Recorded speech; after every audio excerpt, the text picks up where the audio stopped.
এখানে ছিল একটা স্প্রে মেশিন আর এখানে রয়েছে জল অফ অন, এখানে রয়েছে জল বেরোয়, পুরো অফ হয়ে আছে। তো এখানে কিন্তু ছাঁকানি রয়েছে, এই যে আর জল লাগবে না। 5,900 টাকা দাম, কোম্পানির নাম জানার দরকার নেই, তবে এটা রয়েছে আমের জন্যই। আমি কোনো কোম্পানির প্রচার করছি না। দেখো এটা হোয়াইট হয়ে যাবে, এটা পুরোটাই। কিছু কিছু আম খুব সুন্দর অক্ষত অবস্থায় আছে, বিশেষ করে আমগুলোতে আমরা দেখে দেখে স্প্রে করার চেষ্টা করছি, কারণ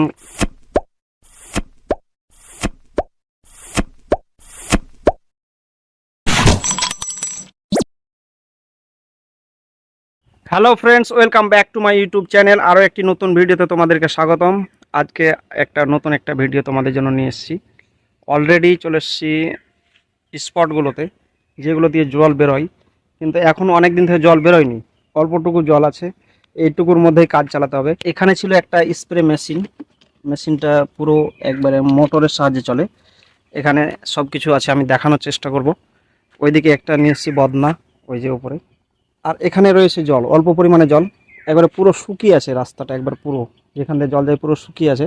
অনেক দিন থেকে জল চলেনি এখানে, কিন্তু এই দিকেরটা পুরো শুকিয়ে আছে। অনেক কষ্ট করে অনেক দূর পর্যন্ত যেহেতু নিয়ে যেতে হবে জল, সব থেকে কাছাকাছি কিন্তু এটাই ছিল। তো প্রথমে এটাই ট্রাই করলাম। হিমসাগর আমের কিছুটা গাছ ছিল, সেই গাছগুলোতে স্প্রে করব এর মাধ্যমে। অবশ্য আমগুলো অনেকটা ক্ষতি হয়ে গেছে, তবুও যতটুকু বাঁচানো যায় সেইটুকু চেষ্টা করছি। চলো এখান থেকে জল নিয়ে যাবো। অফ ওয়ান এখানে রয়েছে, আর এখান দিয়ে পুরো এটা হাতল এখান দিয়ে বেরোবে। তার মেশিনটা যখন চলবে তখন দেখাবো। আর এখান দিয়ে জল আমি এখান দিয়ে ঢোকাবো, এটা খোলা যায়, পুরো এখান দিয়ে জলটা ঢুকবে। ভেতরের অংশটা দেখে নাও কেমন, ছোট্ট একটা জিনিস রয়েছে শুধু।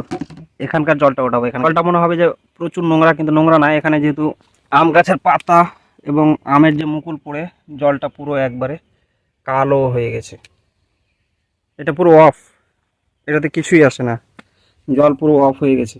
এখান দিয়ে জল বেরোয়, পুরো অফ হয়ে আছে। আর এখানে নিয়ে এসছি একটা বদনা, বদনাতে করে ওখান থেকে জল নিব। চলো। তবুও দেখো এখানে কিন্তু ছাঁকানি রয়েছে, এই যে পুরো ছাঁকানি, এটাতে দিলে পারে এখানে ডাল পাতাগুলো কিন্তু এখানে গুছিয়ে যাবে। সো এখানে আমি আস্তে আস্তে এখান থেকে জলটা নেওয়ার চেষ্টা করছি। জলটা অবশ্য পুরনো হয়ে গেছে, তবু এই জলে কিন্তু কাজ চলে যাবে।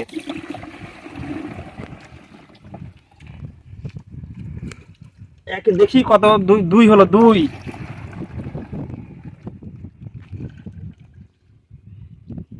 তিন, এখন পর্যন্ত তিন হলো।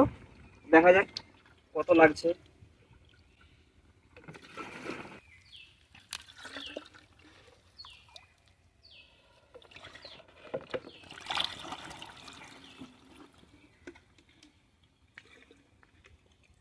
অলরেডি এই দেখো প্রায় ভর্তি জল। এবার এই জলটা নিয়ে যেতে হবে অনেক দূর। এই যে দেখো পুরো ভর্তি করে নিলাম জল, আর জল লাগবে না, এইটুকু জল থাকলো। দেখা যাক, এইটুকুতে আশা করি কাজ হয়ে যাবে।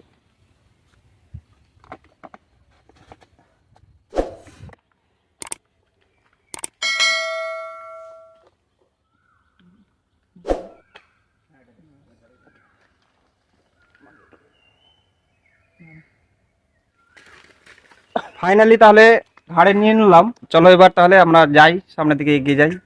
চলো তাহলে। যে কারণে জলটা দূর থেকে নিয়ে আসলাম অনেকটাই, এই ছোট ছোট গাছগুলোতে আম হয়েছে, ভালোই ছিল আম, কিন্তু দুর্যোগের কারণে, হালকা দুর্যোগের কারণে কিন্তু আমগুলো ঝরে যায়। তবে যে কিছুটা আম আছে সেগুলো মানে ক্ষতির মুখেই রয়েছে, মানে খুব একটা ভালো অবস্থায় নেই। তাই বাবার কথাই চলে আসলাম স্প্রে করতে। আর স্প্রে সরঞ্জাম এখানে রয়েছে, এখানে রয়েছে একটু, এখানে এখানে বিষ রয়েছে একটু একটু এদিকে, এখানে রয়েছে। সো সেগুলো দিয়ে স্প্রে করব। চলো বিষটা মিশাই আগে জলে। যতটুকু জানাশোনা অবস্থায় রয়েছি বাবার কথাই, যেগুলো হচ্ছে সব বাবার কথাই। জানি না এটা কি, 200 ml এর একটা রয়েছে, এর দাম মোটামুটি 5,900 টাকা দাম। একবারে পুরো রেট দেখতে পাচ্ছ তোমরা, পুরো একবারে লেখা আছে এখানে ডেঞ্জার, খাতরা, মানে একবার এখানে দেওয়া আছে। জানি না কোম্পানির কি নাম আছে, কোম্পানির নাম জানার দরকার নেই, তবে এটা রয়েছে আমের জন্যই। আমি কোনো কোম্পানির প্রচার করছি না, তার জন্য আমি এই নামটা দেখাচ্ছি না। চলো তাহলে দেখা যাক। পুরো হোয়াইট কালারের একবার, পুরো সাদা, এখানে মিক্স করব। তার আগে এই ছাঁকানিটা আমি উঠিয়ে নিই, এই যে ছাঁকানিটা উঠিয়ে নিলাম। যতটুকু বাবা দিতে বলেছে ততটুকুই পরিমাণ দেব পুরো। বছর কীরকম অবস্থা দেখো, আর একটু, আর একবার দেব। এই পুরো দেখো কীরকম অবস্থা, পুরো হোয়াইট হয়ে যাচ্ছে। অল্পটুকু দেবো, বেশি দেবো না। পরিমাণ থেকে একটু হালকা বেশি দিলাম, বাবা যতটুকু বলেছিল তার থেকে একটু বেশিই দিলাম, পরিমাণটা একটু বেশি করলাম। যাই হোক, দেখা যাক। এবার এটাকে ভালোভাবে নাড়াতে হবে, তার জন্য রয়েছে এটার কাজ শেষ। এটা দিয়ে এখন নাড়াবো, দেখা যাক এটাতে ঢুকবে কি। ঢুকে যাচ্ছে, এই যে দেখো আস্তে আস্তে দেখো এটা হোয়াইট হয়ে যাবে, এটা পুরোটাই আস্তে আস্তে। পুরোপুরি হোয়াইট হচ্ছে না, তবে হালকা ঘোলা হয়ে যাবে, আস্তে আস্তে রংটা চেঞ্জ হচ্ছে। দেখো পুরোটা পুরো ব্রাউন কালার হয়ে গেল, পুরো হালকা সাদা।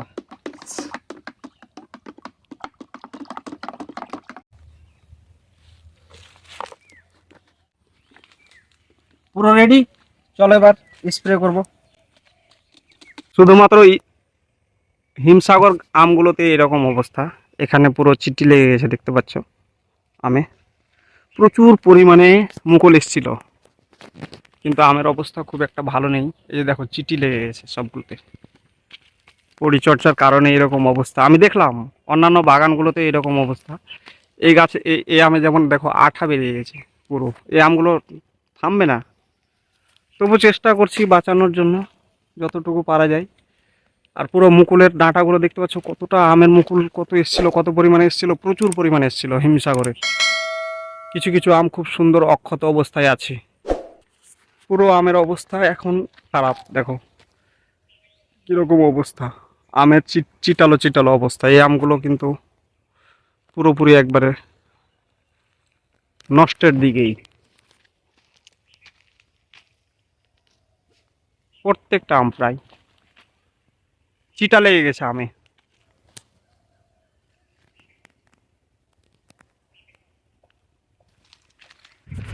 যাই হোক, সবগুলো গাছ আমি ঘুরে ঘুরে দেখাতে পারলাম না, সবগুলো গাছের একই রকম অবস্থা। প্রত্যেকটা গাছ প্রায় শেষের দিকে। আমরা এখন পর্যন্ত যতগুলো গাছ করলাম তার মধ্যে হয়তো এই গাছটাই শেষ বা লাস্ট, এটাই গাছ। প্রত্যেকটা জায়গাতে আমরা দেখে দেখে, বিশেষ করে আমগুলোতে আমরা দেখে দেখে স্প্রে করার চেষ্টা করছি, কারণ গাছগুলো অনেকটাই ছোট, আমাদের সুবিধাও হচ্ছে। তবে সব থেকে উপরের ডালগুলোতে হয়তো করা যাচ্ছে না, তবে যতটুকু দেওয়ার চেষ্টা করছি আমরা, প্রত্যেকটা আমে আমে স্প্রে করার চেষ্টা করছি প্রায়। সো আমি কিন্তু এরপরেও আরও ভিডিও দেওয়ার চেষ্টা করব। প্রত্যেকটা গাছে আম এসছিল, ভালো এসছিল, তবে হয়তো হালকা একটু পরিচর্যার কারণে, কিছুটা প্রাকৃতিক দুর্যোগের কারণে আমগুলো প্রায় শেষের দিকে, নষ্টের দিকে। তবে চেষ্টা করব সবগুলো আম যাতে টিকে থাকে, প্রায় আম যাতে টিকে থাকে সেগুলো চেষ্টা করব। অবস্থা খুব খারাপ আমের, তবে যেগুলো আছে সেগুলো বাঁচিয়ে রাখার চেষ্টা করব। এই যে খিরসাপাত, যেটাকে আমরা আঞ্চলিক ভাষায় খিরসাপাত বলি, এবং এমনিতে নাম হিমসাগর, এই নামের গুরুত্ব অনেক বেশি। স্বাদ, ধরন, কোন অঞ্চলে কি নামে ডাকা হয়, কোন অঞ্চলে এর ফলন বেশি, কোথায় কোথায় কিভাবে চাষ হয়, কি কারণে চাষ করা হয় এই আম, সব কিছু আমি ডিটেলস বলবো। সম্ভবত পাকার সময় জুলাই মাস, জুন জুলাই, সেই সময় আমি একটা ভিডিও বানানোর চেষ্টা করব। সো তোমরা যেখানে থাকো ভালো থাকো, সুস্থ থাকো, আর যতক্ষণ না নতুন ভিডিও আসছে ততক্ষণের জন্য বাই।